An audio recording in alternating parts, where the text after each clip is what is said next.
Bonjour à tous, bonjour les amis.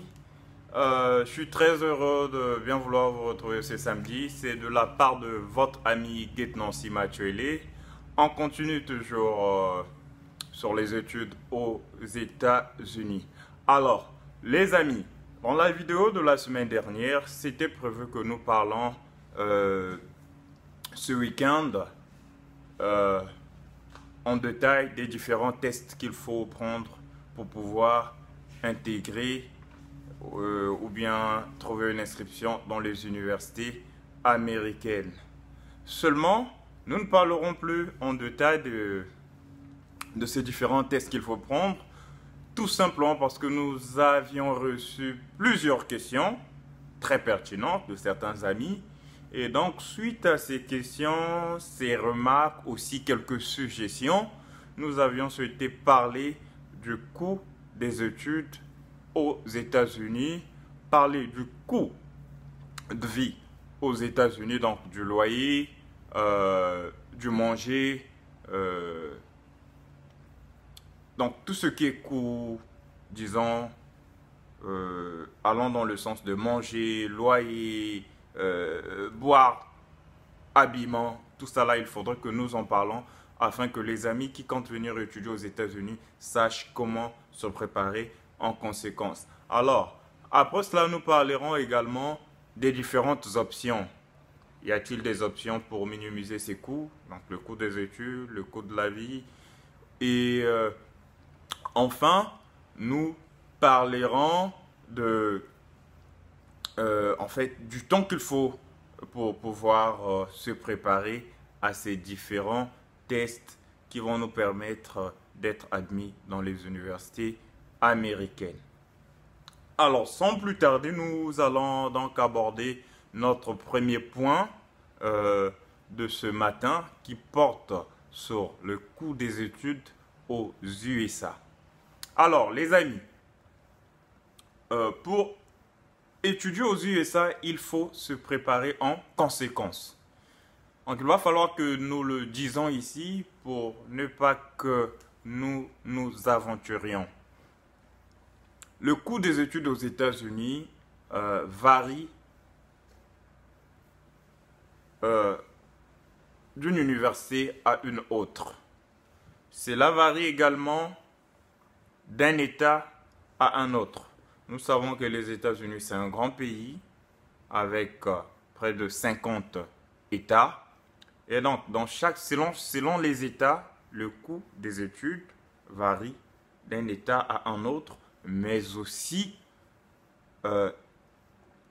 comment peux-je dire, d'une université ou bien d'un collège à un, euh, euh, d'une université à une autre. Alors, prenons l'exemple d'une université comme le MIT, Massachusetts Institute University, ou encore Harvard.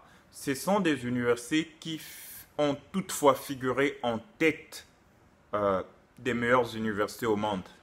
Alors, si par exemple, vous voulez aller étudier dans ces deux universités, soyez prêt à dépenser plus de 50 000, voire 70 000, voire au-delà de ces montants-là, vu plus de 70 000 dollars pour les études. Pourquoi? Parce que ce sont les meilleures universités au monde. Et donc, le coût, il est très cher. Ces deux universités, par exemple, sont situées au nord des États-Unis, plus précisément à Massachusetts, à Boston. Donc, ce sont deux universités qui coûtent cher. Prenons le cas de quelques universités au Texas, le cas de l'University of Houston, le cas de College Station. Voyez-vous, ces universités-là ne vont pas coûter le même prix que les universités, par exemple, comme Harvard que je venais de citer, comme MIT que je venais de citer. Non. Pourquoi? Parce que ce sont des universités très luxueuses, ce sont des universités qui occupent toutefois les premières places au monde. Alors, en ce moment, ces universités-là sont chères. Les universités, par exemple, en Floride, à New York, il y a des universités qui sont abordables. Mais déjà, disons que le coût des études varie. Disons que le coût des études varie de 5 000 au moins jusqu'à 50 voire 100 000 $ l'année. Alors ne vous inquiétez pas, nous parlerons des options pour pouvoir minimiser ces coûts-là. Donc les universités les moins luxueuses, les universités, comment peut-je dire, les moins renommées coûteront moins cher. Vous pouvez trouver des universités qui vont vous coûter 5 000 $ l'année, oui, il y en a. Il y en a. Alors, par contre, si vous choisissez d'aller dans les universités les plus chères, les plus luxueuses, les plus connues, en ce moment, il va falloir que vous vous préparez en conséquence. Il va falloir que vous préparez beaucoup d'argent.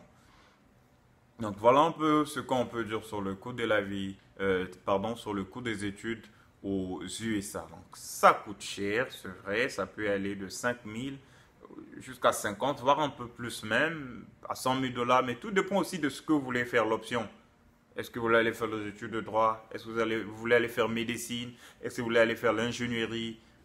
Le coût des études peut aussi varier en fonction de cela. Donc, récapitulons, le coût des études aux États-Unis dépend de plusieurs facteurs. Parmi les facteurs dont nous venons de parler, il y a l'université où vous voulez étudier. Il y a également l'État, là où vous voulez aller faire vos études. Est-ce que vous voulez faire vos études au Texas? Est-ce que vous voulez faire vos études en Californie? Est-ce que vous voulez faire en Floride? Est-ce que vous voulez faire ça en Dakota du Nord? Est-ce que vous voulez faire ça à Michigan? Cela dépend également de l'option que vous avez choisie. Est-ce que c'est la médecine? Ça coûte cher, par exemple, les études de médecine. Est-ce que c'est l'ingénierie? Est-ce que? Donc voilà à peu près ce que l'on peut dire sur le coût des études aux USA.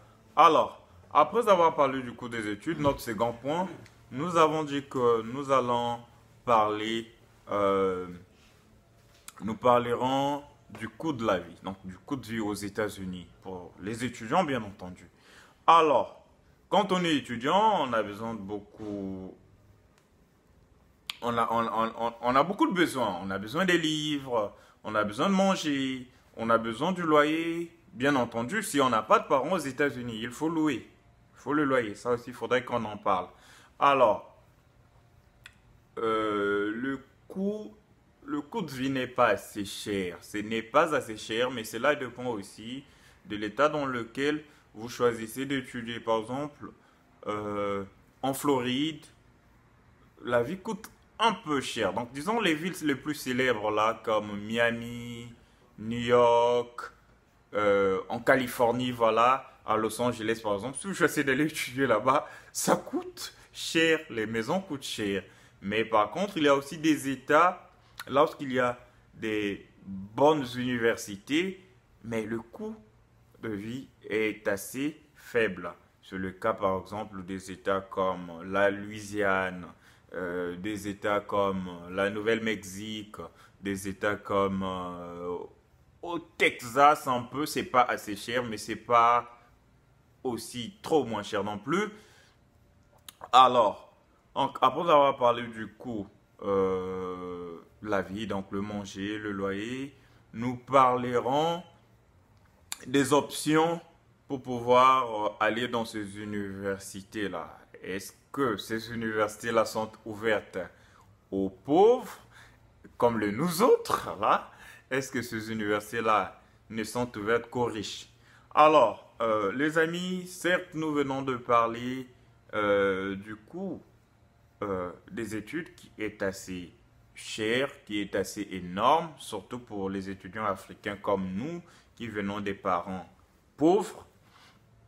C'est qu'il est difficile, mais toujours il y a des options que nombreux d'entre nous ignorent. Et donc nous parlerons de ces options-là. Alors, il y a deux options.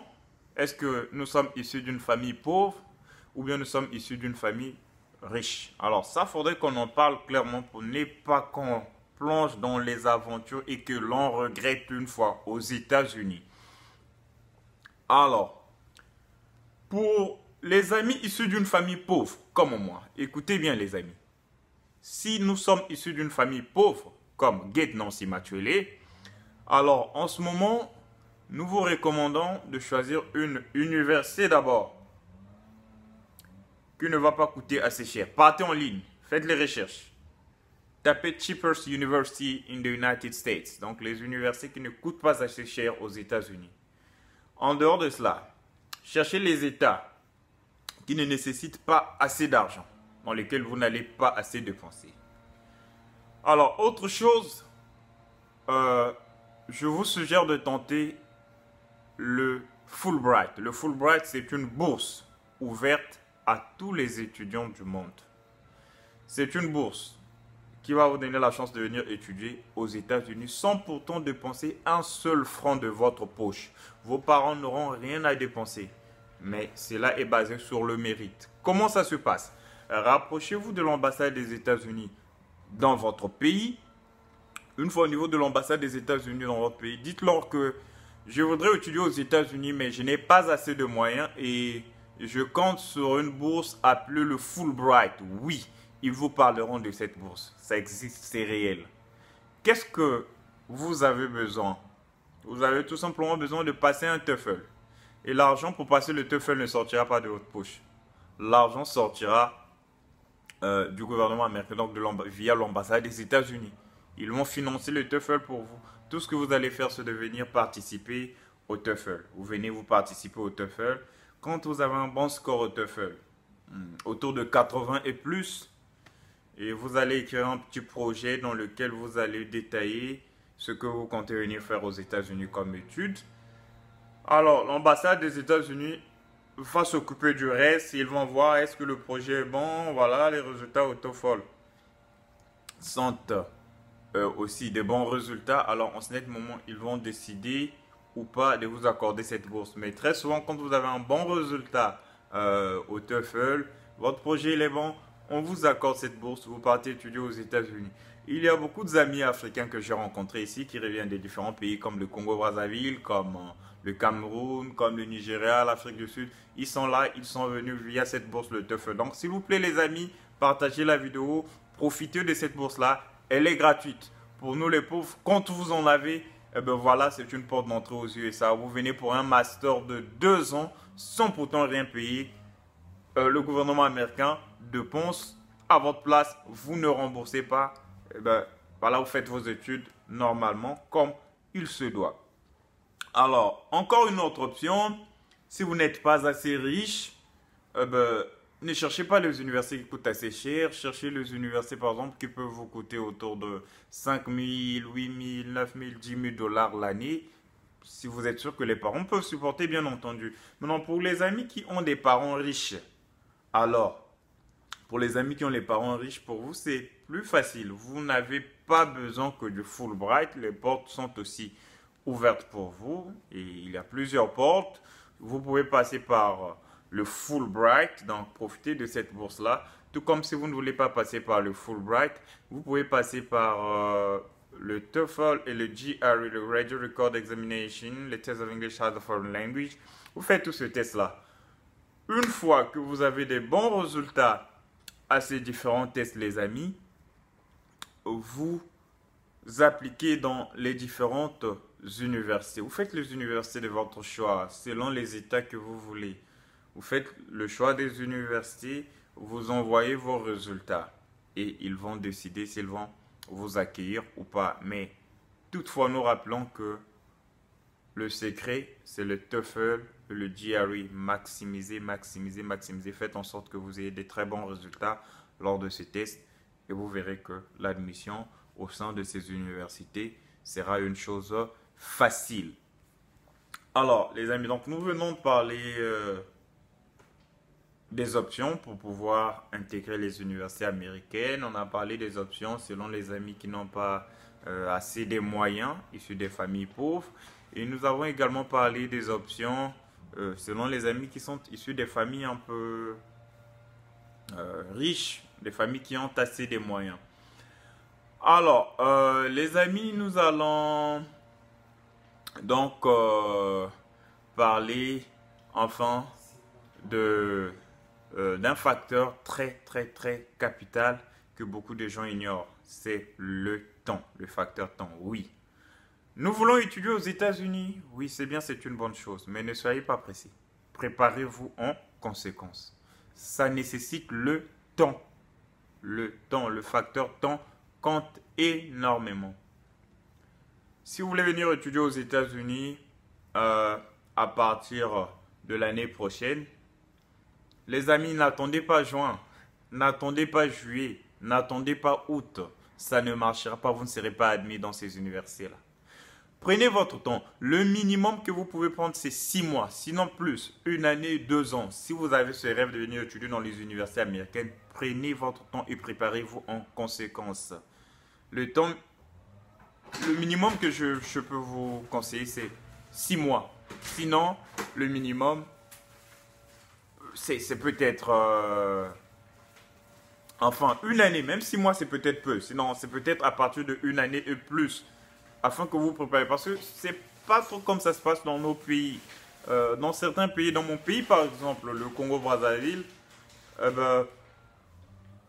pour aller à l'université, vous avez à peine besoin de 2 mois, 1 mois pour se préparer. Vous préparez au concours et ensuite, le mois qui vient, vous partez à l'université. Par contre, aux États-Unis, c'est un long processus. Il faut aller en ligne, faire la recherche des universités, explorer ces universités, se renseigner sur le cours, de tout ce que nous venons de parler. Et en dehors de ça, vous rentrez sur le site de l'université qui vous intéresse, vous leur écrivez, conversez avec eux, contactez Admission Office, l'office d'admission de cette université. Renseignez-vous sur tout. Ils vous donneront tout, le campus, combien ça coûte. Alors, voyez-vous, ça cherche beaucoup... comment peut-je dire ça? Ça nécessite beaucoup de temps. Ça demande beaucoup de sacrifices. Donc voilà un peu ce dont on peut dire. Prenez votre temps, ne vous précipitez pas. Mais le facteur premier, c'est l'anglais, c'est la langue. Parce que vous allez contacter ces universités-là, l'office d'admission, c'est en anglais, c'est pas en français. Donc c'est pour ça que je vous conseille de soigner votre niveau en anglais, de développer votre niveau d'anglais, développer votre listening, développer votre reading, développer votre writing, développer votre speaking, afin que vous puissiez non seulement écrire à ces universités, mais aussi les appeler au moment opportun pour plus de détails. Souvent les universités américaines, si vous allez commencer par exemple en 2019 ou encore en août 2018, ça commence souvent autour de août-septembre, ils appellent ça les fall semester. Donc si vous voulez commencer au fall semester, les amis, s'il vous plaît, commencez dès maintenant, commencez dès aujourd'hui à vous préparer, contactez les universités et commencez à vous préparer au TOEFL. Maintenant, le TOEFL, on ne le prend pas en faisant des aventures, non. Le TOEFL, il faut bien se préparer pour le prendre. Il faut se préparer en conséquence parce que ce n'est pas un test qui est aussi assez facile comme on l'entend.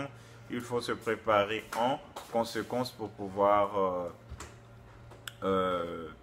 prendre le test appelé TOEFL.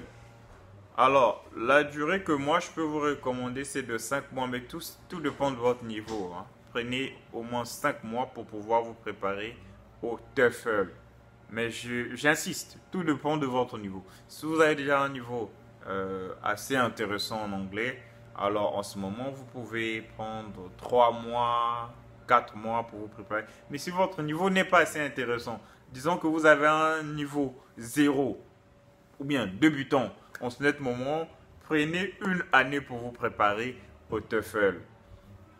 Vous prenez 1 année, vous faites votre TOEFL. Si le résultat est bon, mais déjà commencez à faire la recherche des universités. Si votre résultat au TOEFL est bon, en ce moment, vous allez eu à faire votre recherche d'université. Et tout ce qui va vous rester, c'est d'envoyer vos résultats et attendre la décision de l'université.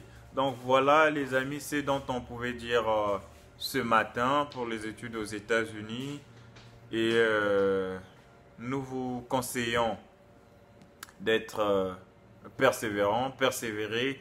N'hésitez pas, c'était votre ami Nancy Matueli. Partagez la vidéo. Nous saluons les amis du côté de Pointe-Noire, du côté de Dolézy, du côté de Yaoundé et ceux du côté du Nigeria. On est ensemble. Passez un bon week-end. Merci.